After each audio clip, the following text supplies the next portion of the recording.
Welcome back to another HVAC Success Secrets Revealed with Thaddeus and Evan, where we have good conversations with good people, and any good conversation worth having is worth having drunk. Cheers. Stephanie, thank you so much for joining us. Appreciate you. Thanks for having me.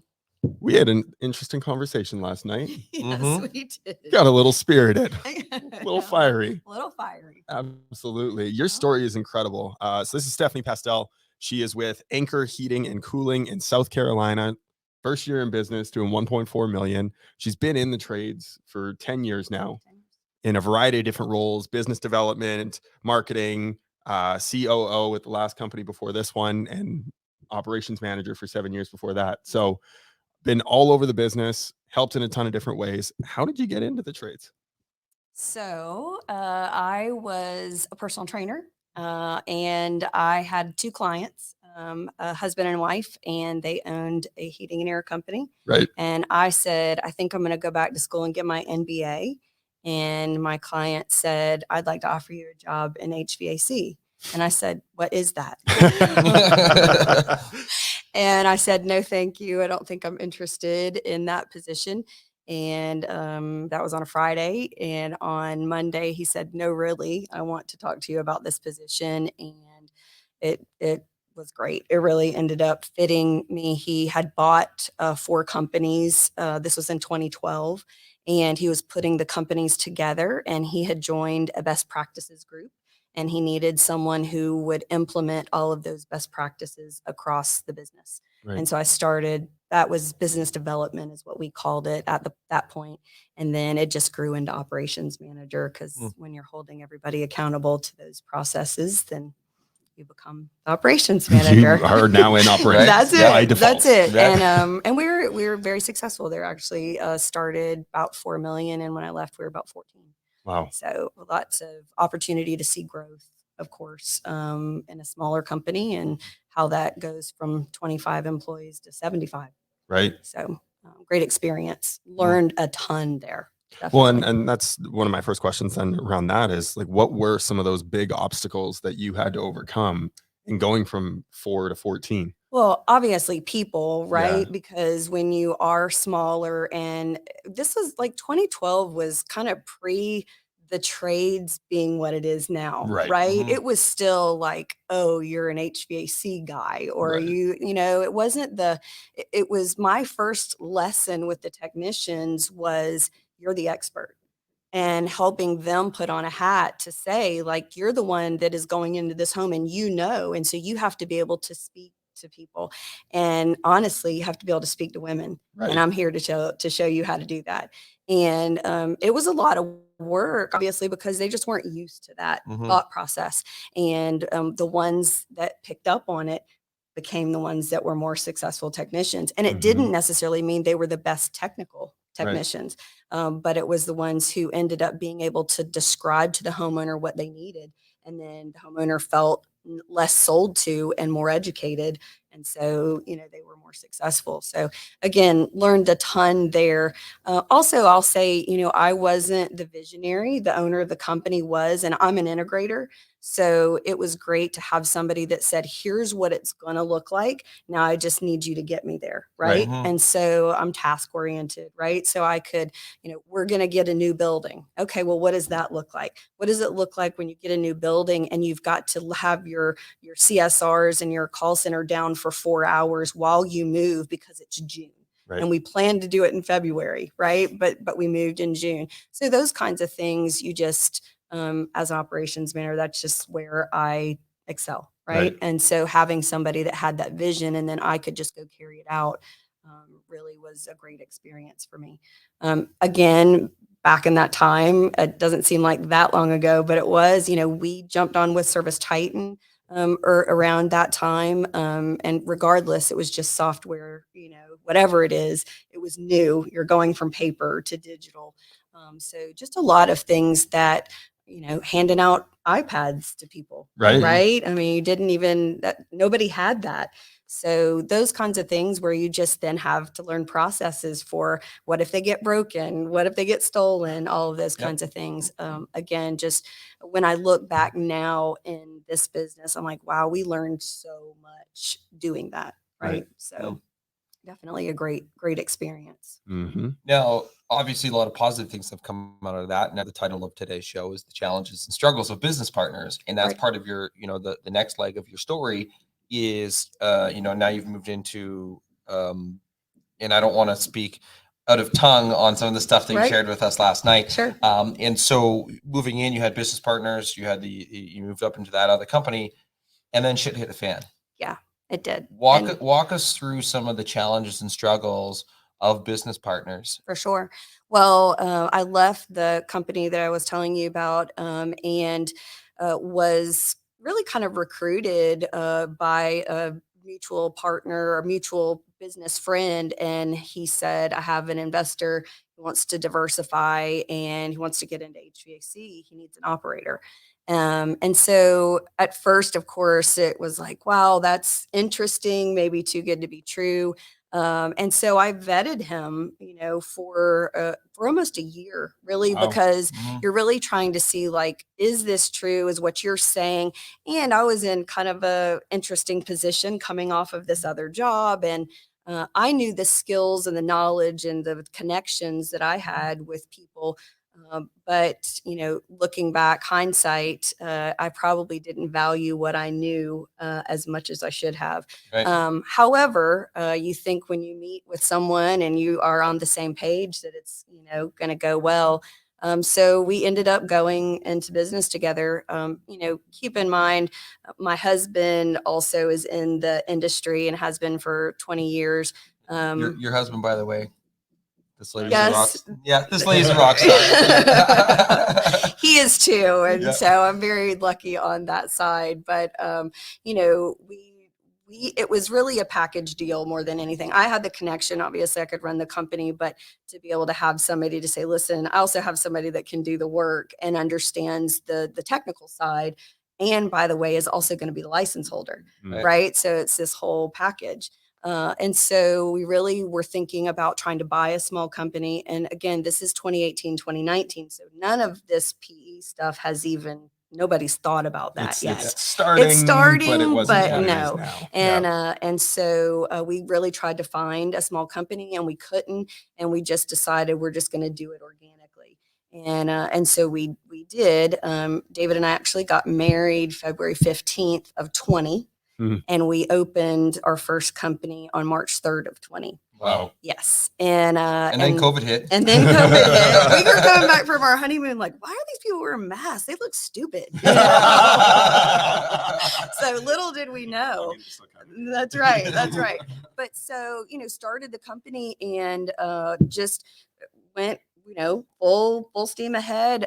Went to an office, then went home, and we had hired a CSR that we paid the entire time for. She was home, but we were like, we're doing this, and we got a truck. We got amazing branding. We're with Dan now, but we didn't have Dan then. But we had really great branding, and we knew the level of service we were going to provide because we just knew that that's what people wanted. And if they wanted and we could provide it, we could charge what we were worth, and maybe not what we needed then, but what we needed to grow.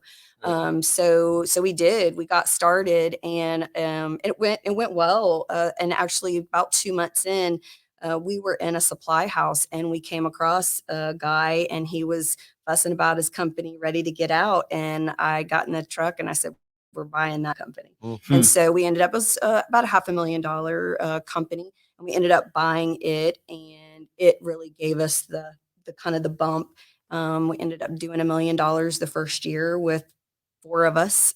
We hired a couple technicians and had a great year. We did really well, had a bunch of service contracts. We had a great reputation. We had first year like 155-star reviews, and for a small company that's big, Right. And we got the reputation for it being David and I and taking care of people and all of that stuff.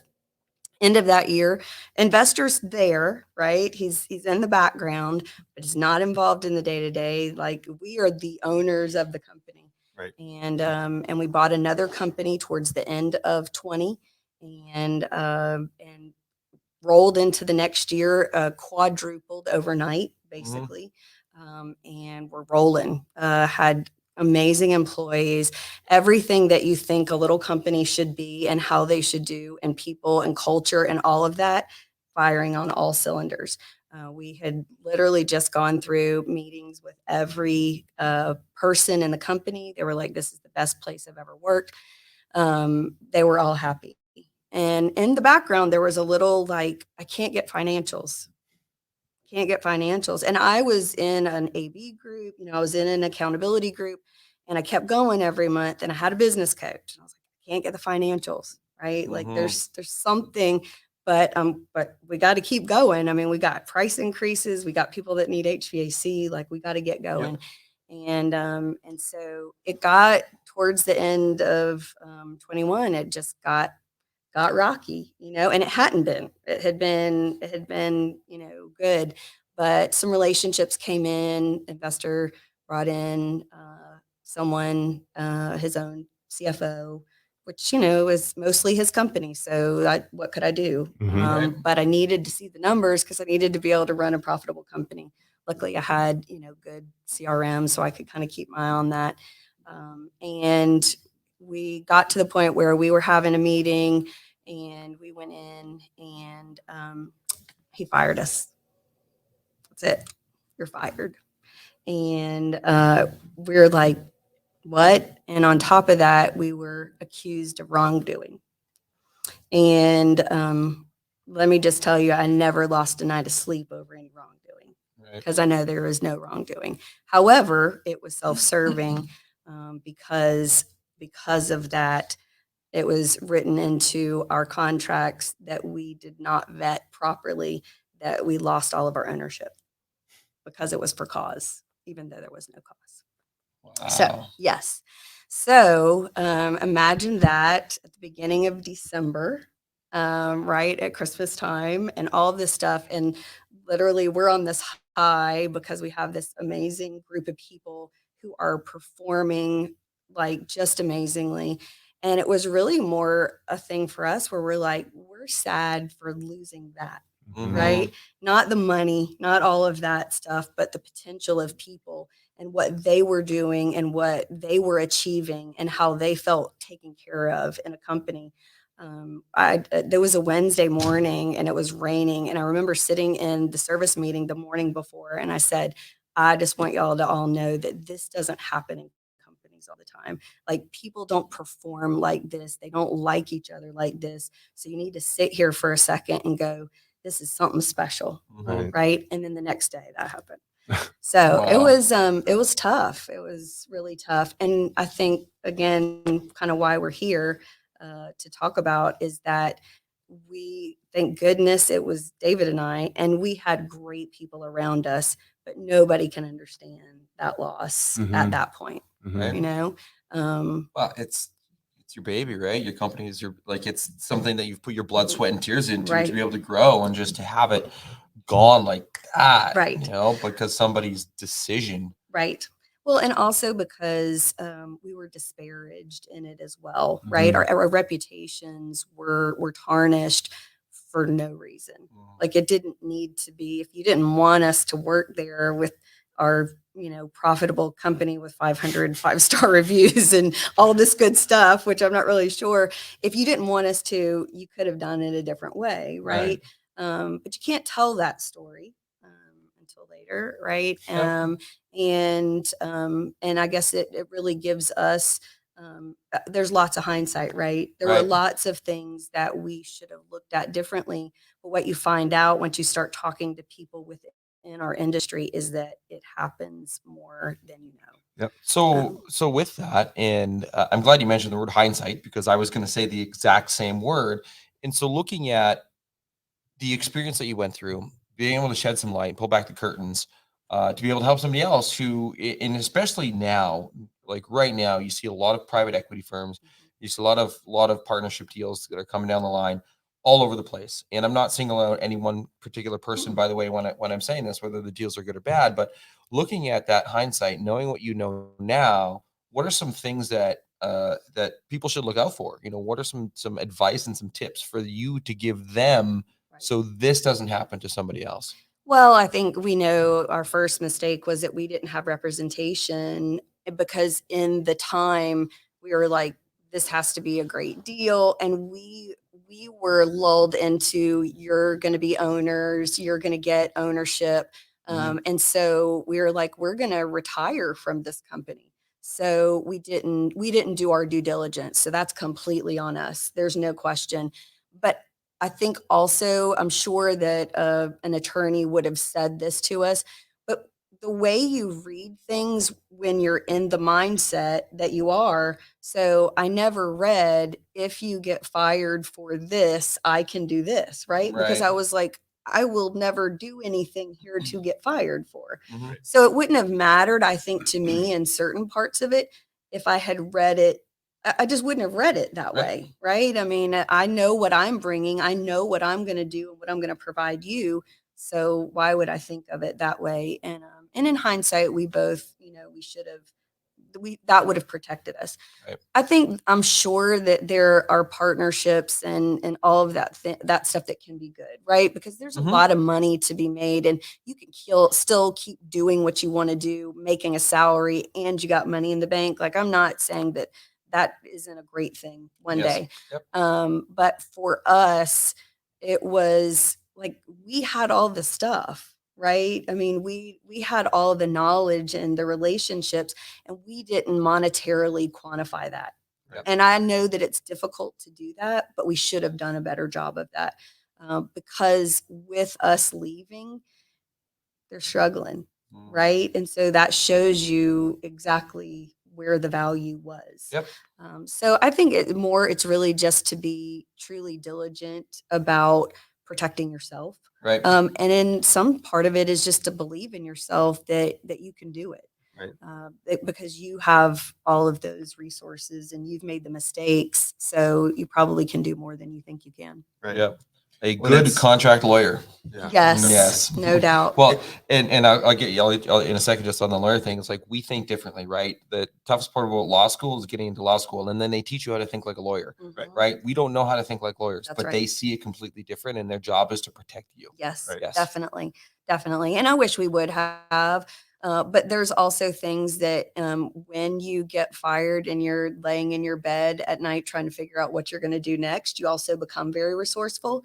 And so I reread over my own contract and Googled a lot of things and realized that a lot of it wasn't enforceable, like the way that after we left. So there was a non-compete there, but it wasn't written properly. And I found that loophole. And so here we are. Here you are. So not without more blood, sweat, and tears since then, no question. But also, it's David says all the time, like I can put in air conditioner so I can go to work, right? And that's what I'm going to do. Tomorrow I'm going to get up and I'm going to go to work. And I think having him as that steady and me like, okay, and I'm going to figure out, this side of what we're going to do.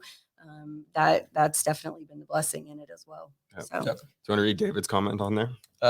So his comment, we'll put that up on the screen. Do your research and join a group of like-minded people that will help lead you to success on your own. Yes. And I think both of that answer and then you saying the attorney, the part that makes a lot of sense to me is it removes the emotional aspect of it. Yes. Right. For sure. Because it's very easy to get enticed. Totally. Into something that sounds really, really great. And even when it sounds too good to be true and you're trying to like look for that, maybe this doesn't make sense, it feels too good to be true kind of feeling. But you're still so enticed by what it could be. I know this is probably a bad analogy, but when I look back over the time where I was vetting him, I also feel like I was being groomed at the same time, which it's bad, right? He was saying the same things over and over. He was telling me how this is going to be. And so then I was like, okay, well, that makes sense, right? And then once you get in there and then it's not like that, but you've been so lulled into thinking that we have this mutual relationship, then you start feeling, I don't know, that's where I look back now. I'm like, wow, I should have seen that red flag. And there were so many, as the time went by. But to David's point, we were in a best practices group as well. We had some great people around us that when this happened, we immediately called and we're like, what are we going to do? And they could back us up and go, yeah, oh, we probably kind of saw the red flags too, Oh, right? shit. Because when you have somebody like Lou Habaika Uh-huh. or, you know, TJ Hartnett, people that are looking at your financials that you don't have, right? But they see your operations, they see your, you know, your CRM, but they know you don't have the backup, and they're like, something's not right. But it gave us really people that held us up for that time to say, like, you're going to be fine, right? Well, on that, TJ Hartnett, rock star, Stephanie and David Rock, and our treasures of the space. Love these folks. Ella Webb, go mom. Oh, And also Stacey Ford, right? You know, hey lady, heart, Oh, you know, yes. in the one theme that I've noticed from the guests that we've had on, sorry, my wife is calling me for FaceTime with the kid. I should put him on the podcast, but thing I've noticed about this, you know, the Women in HVACR event is just the community that is being built here for specifically women in the company. And I didn't say office, women in the company, because it, you know, it really is this camaraderie, and it takes a village. In like hearing Sarah Gerardo and Lauren Vahey come on from Lady Titans, and you know, when you're talking TJ, who, by the way, anybody Flywheel Coaching Group is like phenomenal. Reach out to him. But you have these people that are in your court, and when you can do that and you have this village, now you can have a better business sense, because success leaves clues. And if they're going to be able to look at something impartially and give you that you know, that advice, but also the hard, real truth on that, right? That's the other part that goes into it. Yeah. Well, it gave us, again, you're talking about Sarah, like when you turn around in that space and you're like, okay, David, you can go put in air conditioners. What am I going to do tomorrow? Right? I mean, because we can start a company, but I know what I was making. I know what you're making, and that doesn't work here. Right? It's going to take us a minute to get there. And I'll be honest, I had 3 really great job offers in the industry because of the relationships that we had made during our time owning this company. So when this happened, it happened right here in our little piece of the world, but we were so connected to other people in the industry that I had really great opportunities. And, you know, I had a really great job until about 6 or 8 weeks ago when I was like, I can't do both, and I can't, and we've grown the company enough that now I can focus completely on our company. So, but that was such a gift, right? Because then we could start a company and do what we needed to do. Meant that I was working 2 full-time jobs and up till all hours of the night and all of that. But again, here we are, right? We have Dan Antonelli branding. We have the best CRM that we could have. We have great employees that are working for us already. Have a great reputation in town. Still, those people from that other company are every day finding us. I like marketing, and I do a pretty good job of marketing our company and all of that. And so, you know, I say all the time, God heard conversations that I wasn't privy to, and he made the changes that I never would have made. And that was just a huge thing for us. We would have wanted to have our own company before, and there were many nights that we rode home in the former company, and David said, we could be doing this on our own. We could be doing this on our own. And he's really the risk taker, right? But I always go back and say, we could have done it then, but now we got to make all those mistakes over there. And now here we are. We are making fewer mistakes now because of the people that we know and the knowledge that we have. I can tell you, and I probably shouldn't say this, but I'm going to say it. I called Service Titan because of my relationship with them, with Sarah, with Tom Howard, with a bunch of people. And I said, I need Service Titan. I don't need to be onboarded. I just need you to turn everything on, and I need to be able to go to work. And they said, done. And so you don't get that without showing that you know how to use the software, but without making relationships with those people to say, this is our industry and we know you're going to be successful at it. So I had 1 truck then, now I got 4. I'm getting ready to have 6, you know? Amazing. So again, I have a list in my phone and I call it my people. And those people really, they supported us all the way, and they still are. And that's really our part, and my part of being in this group specifically is that there's got to be people out there that are having the same problems, or maybe they can learn from something that we've done or went through, that they don't have to go through it as well. Right. And that's the part that I just want to touch on, because we kind of jumped the gap there where we went from being fired Right. and accused of awful things Right. that weren't true Right. to now running a company. Yeah. That gap there where it's really easy to feel sorry for yourself, to feel helpless, to feel hopeless, hurt, pain, anger, anguish, like you name it. Right. Every negative emotion possible probably went through you at some point during all of that. No doubt. At what point did you flip that switch and no longer feel those things as much and started to take action on what you were going to do next? And how did you get there? Yeah. So that was December 8th. And so I would probably say December 9th. Because Wow. what are you going to do? Right. I mean, I kind of figured that was going to be yeah, your answer. right. Yes. Yeah. Don't get me wrong. There are still days where I'm like, man, we started over again. Right. We had to start over again much further. We would have been 6 million this year. We would have been this or that. But again, I think you just kind of go back and have to say, this is the way that it was supposed to be. Mm-hmm. And that those people around us just kept, having those people that were like, it's okay, I'm in the industry, I get it. You don't have to feel sad. Like, this is the right thing. Things happen for a reason. Yep. And this is why that is. But I don't think that I could have gotten over that without that support. Right. And Yep. so that was a big thing. But again, it's also part of, having a great partner. Again, just go to work. That's what we did. Mm-hmm. I, went to work. I wrote a business plan. We, doubled that business plan already this year. I got us a SBA loan. It's still sitting in the bank. We haven't needed it. Like, Nice. that's good stuff, right? To be able to just say, if we hadn't had all these things that we've been through, we wouldn't have been able to do any of that. Yep. So, Well, everything happens for a reason. We just get to choose what that reason is. that's right. Right. And you get to choose your response to Yep. it, right? 100%. Because there's no doubt that there could have been days where it was like, well, we just might as well tap out, right? Like, and you just don't have that. You don't have that luxury. You shouldn't, right? Because somebody's looking at us to see what's going to happen, right? Yep. And to me, I think had we tapped out, it would have been us saying, you were right. Right. We did do something bad. We Mhm. did, Right. but that was never true, right? There was never that. So the next part was just, what are we going to do? How are we going to make this story like we just heard Tim Tebow a couple of weeks ago? And, I mean, the setback or the comeback's always better than setback, Yep. I mean, it has to be bigger and better. And that's just the plan that we have. So, Right. I love that. Yeah.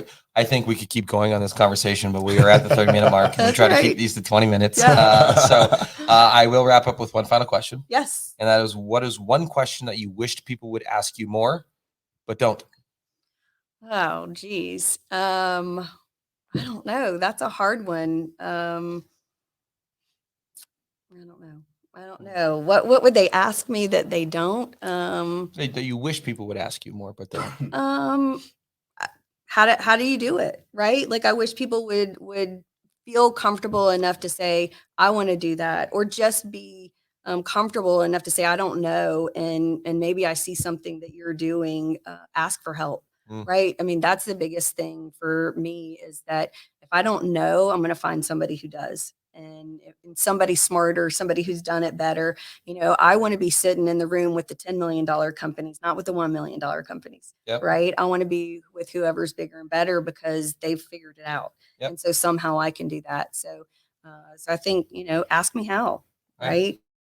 Ask me about my marketing. Ask me what my TikTok is so you can follow me. Oh, what's your TikTok? It is Anchor Heating and Air LLC.